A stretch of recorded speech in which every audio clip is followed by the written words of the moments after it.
کے دل میں اللہ کا خوف ہوگا، جب وہ اپنے جیسے بشر کی توہین نہیں کر سکتا تو وہ خیر البشر کی توہین کیسے کر سکتا ہے؟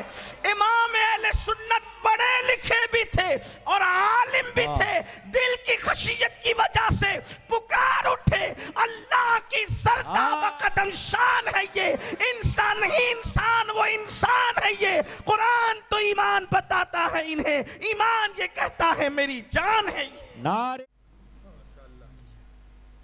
جتنی حکمتیں ہیں اس سب کی جڑ ہے اللہ کا خوف۔ اگر عاشق بننا ہے تو اللہ کا خوف چاہیے، اگر عالم بننا ہے تو اللہ کا خوف چاہیے، اگر نیک بننا ہے تو اللہ کا خوف چاہیے، اگر چہروں کو جگمگانا ہے تو اللہ کا خوف چاہیے، اگر عبادت خانوں کو آباد کرنا ہے تو اللہ کا خوف چاہیے، اگر اللہ کا ولی بننا ہے تو اللہ کا خوف چاہیے، اگر اللہ کا محبوب بننا ہے تو اللہ کا خوف چاہیے، اگر اللہ کے نزدیک عزت والا بننا ہے تو اللہ کا خوف چاہیے، اگر قبر میں اپنے جسم کو کیڑوں سے بچانا ہے تو اللہ کا خوف چاہیے، اگر دنیا اور آخرت کی رسوائی سے محفوظ رہنا ہے تو اللہ کا خوف چاہیے، اس لیے کہ جب دل میں اللہ کا خوف اور اللہ کی خشیت بس جاتی ہے تو پھر انسان کہ دل کا تعلق خود بخود گناہوں سے ٹوٹ کر کے نیکیوں کی طرف مائل ہونے لگتا ہے۔ جب اللہ کا خوف انسان کے دل میں پیدا ہو جاتا ہے تو پھر انسان عیاشیوں کے اڈوں کو آباد کرنے کی بجائے وہ خدا خانوں کی طرف بڑھنے لگتا ہے۔ جب انسان کے دل میں اللہ کی خشیت پیدا ہو جاتی ہے، اللہ کا خوف پیدا ہو جاتا ہے تو انسان اپنی زبان کو گناہوں سے بچاتا ہے، اپنی نگاہ کو گناہوں سے بچاتا ہے، اپنے ہاتھ اور پیر کو گناہوں سے بچاتا ہے۔ اسی لیے میرے اللہ نے ارشاد فرمایا، یا ایھا الذین آمنوا اتقوا اللہ حق تقاتہ، اے ایمان والو اللہ سے ڈرو جیسا کہ ڈرنے کا حق ہے۔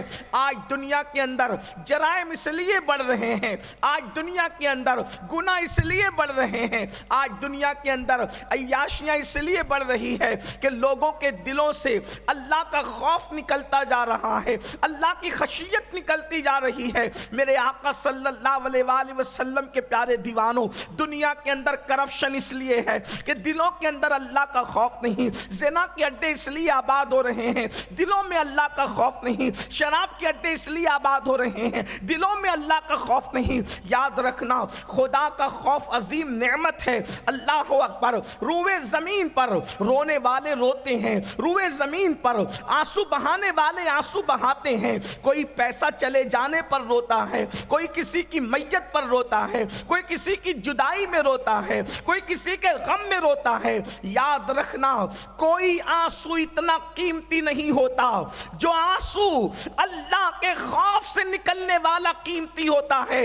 اللہ کے سچے رسول ہم سب کے آقا و مولا مصطفیٰ جان رحمت صلی اللہ علیہ وآلہ وسلم ارشاد فرماتے ہیں، اگر کوئی تنہائی میں اپنے گناہ کو یاد کر کے اللہ کے خوف سے روتا ہے اور اس کی آنکھ سے صرف مکھی کے سر کے برابر آنسو نکل جائے تو اللہ اس کے چہرے پر جہنم کی آگ کو حرام فرما دیتا ہے۔ اللہ کے خوف سے نکلنے والا آنسو جسم کے جس حصے سے لگ جائے، جسم کے جس حصے سے مس ہو جائے، اللہ رب العزت اس پر جہنم کی آگ کو حرام فرما دیتا ہے۔ اسی لیے آپ دیکھیں اللہ والے اللہ کے خوف سے روتے نظر آتے ہیں۔ حضرت سیدنا امام سفیان ثوری رضی اللہ تبارک و تعالیٰ عنہ، اللہ اکبر، آپ کی راتوں کا حال یہ تھا، اللہ کے خوف سے رویا کرتے تھے۔ مولا کائنات سید السادات سیدنا علی مرتضیٰ کرم اللہ تعالی وجہ الکریم کے بارے میں ہے، جب رات کے آخری پہر میں آپ اپنا وقت گزارتے اس طرح روتے جیسے کوئی سانپ کا ڈسا ہوا تڑپ تڑپ کر اور بلک بلک کر کے روتا ہے، اس طرح روتے۔ افضل البشر بعد الانبیاء بالتحقیق سیدنا ابو بکر صدیق رضی اللہ تعالیٰ عنہ اللہ کے خوف سے روتے ہوئے ایک مرتبہ ارشاد فرماتے ہیں، کاش میں انسان بن کر پیدا نہ ہوا ہوتا میں کسی مومن کے سینے کا ایک بال بن جاتا۔ میرے آقا صلی اللہ علیہ وآلہ وسلم کے دیوانوں، خدا کے خوف کی شان یہ ہے، اللہ کی خشیت کی شان یہ ہے۔ اللہ اکبر، ہر انسان سدھرنا چاہتا ہے، ہر انسان بدلنا چاہتا ہے، ہر انسان دل کا انقلاب چاہتا ہے۔ یاد رکھنا، خدا کے خوف کے بغیر دلوں میں انقلاب نہیں آ سکتا، اور اگر اللہ کا خوف چاہیے، اللہ کی خشیت چاہیے، تو یاد رکھنا خدا کا خوف جو ہے وہ بازاروں میں نہیں ملا کرتا، خدا کا خوف جو ہے خریدا نہیں جا سکتا، خدا کا خوف جو ہے یوں ہی حاصل نہیں کیا جا سکتا۔ ساری نیکیوں کی اور حکمت کی جڑ اللہ کا خوف اور خشیت ہے۔ اور اللہ کا خوف کس کو ملتا ہے؟ تو قرآن کہتا ہے انما یخشی اللہ من عبادہ العلماء، کہ بے شک اللہ کے بندوں میں اللہ سے ڈرنے والے اگر کوئی ہیں تو وہ علم والے ہیں۔ علم کی برکت سے اللہ کا خوف نصیب ہوتا ہے، علم کی برکت سے اللہ کی خشیت نصیب ہوتی ہے۔ جہالت جتنی بڑھتی جائے گی اتنی بے خوفی بڑھتی جائے گی۔ آج لوگ بے خوفی کی زندگی کیوں گزار رہے ہیں؟ ان کے پاس علم نہیں۔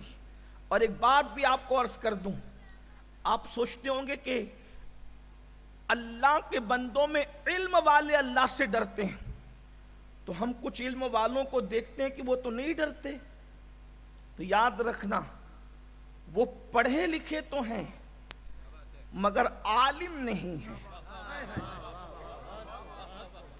اس لیے کہ عالم کی پہچان ہے کہ وہ اللہ سے ڈرے گا۔ اگر اشرف علی تھانوی عالم ہوتا